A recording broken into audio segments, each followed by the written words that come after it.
Hello doctor. Hi. എൻ്റെ അനിയത്തിയുടെ പ്രസവം കഴിഞ്ഞിരിക്കുക. അപ്പോൾ ആളുടെ നോർമൽ ഡെലിവറി ആയിരുന്നു. അപ്പോൾ പ്രസവരക്ഷ ചെയ്യേണ്ട ആവശ്യമുണ്ടോ?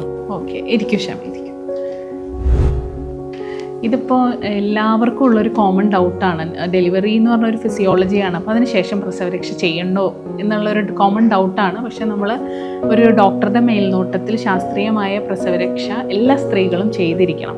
കാരണം അത് ചെയ്തില്ലെങ്കിൽ ഒരുപാട് ആരോഗ്യ പ്രശ്നങ്ങൾ കണ്ടുവരുന്നുണ്ട്. ഞാൻ ജസ്റ്റ് പറയാം എന്തൊക്കെയാണെന്ന്. അതായത് ഇപ്പോൾ നമ്മുടെ പ്രഗ്നൻസിയുടെ സമയത്ത് വയറ് വല്ലാതെ മുന്നോട്ട് തൂങ്ങിയിരിക്കുകയാണ്, അല്ലേ, ഫ്ലാസിഡ് ആയിട്ടിരിക്കുകയാണ്. അപ്പോൾ അതുവഴി നമ്മുടെ ബാക്ക് മസിൽസ് എല്ലാം സപ്പോർട്ട് നഷ്ടപ്പെടുന്നു, റിജിഡ് ആവണം. അപ്പോൾ ഇത്തരം ബുദ്ധിമുട്ടുകൾ മാറാനായിട്ട് നമുക്ക് മസാജസും കിഴികളും കൊടുക്കാം.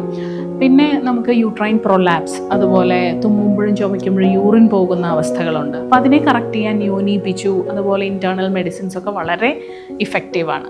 പിന്നെ പോസ്റ്റ്പാർട്ടം ബ്ലൂസ്, അതായത് മാനസിക പ്രശ്നങ്ങൾ ഇപ്പോൾ വളരെ കോമൺ ആണ്. അപ്പോൾ ഈ മസാജസ് ഒക്കെ ചെയ്യുക വഴി ഒരുപാട് ഹാപ്പി ഹോർമോൺസ് സെക്രീറ്റ് ആവാൻ നല്ലതാണ്. പിന്നെ നമ്മൾ ഈ വയറ് കെട്ടിവെക്കുന്നതിലൂടെ യൂട്രസും വയറും എല്ലാം മൊത്തത്തിൽ ചുരുങ്ങാനും നല്ലതാണ്.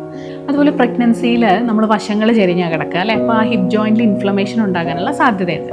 അത് നമ്മുടെ ഒരു കാല് കയറിയിരിക്കുന്ന അവസ്ഥ വരെ ചില പേഷ്യൻസിൽ കണ്ടിട്ടുണ്ട്. ഷോർട്ടനിങ് എന്ന് പറയും. അതിന് ഇഫക്റ്റീവായിട്ടുള്ള കിഴികളും മസാജസും ഒക്കെ ഉണ്ട്. അപ്പോൾ എന്താണെങ്കിലും ഡെലിവറി നോർമൽ ആണെങ്കിലും നമ്മൾ തീർച്ചയായിട്ടും പ്രസവരക്ഷ ചെയ്യണം.